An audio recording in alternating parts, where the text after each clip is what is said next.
George Pullatt മരടിന്റെ മോചനം എന്ന കഥാലോകത്തിലേക്ക് സ്വാഗതം.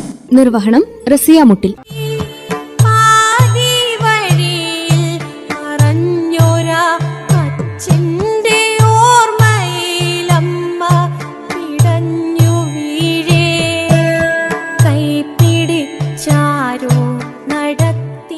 കഥയിലേക്ക് പോയാലോ?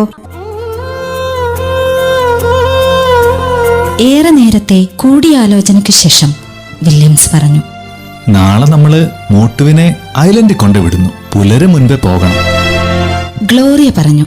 അങ്ങനെ തെരുവനായ സംഘത്തിലും നമ്മുടെ വകയും ഒരെണ്ണം. താഷ്കെൻഡിൽ ജനിച്ചവന് കൊച്ചിയിലെ തെരുവിൽ അന്ത്യം. കഷ്ടം. എല്ലാവരുടെയും കാര്യത്തില് വിധി അങ്ങനെയൊക്കെയാ.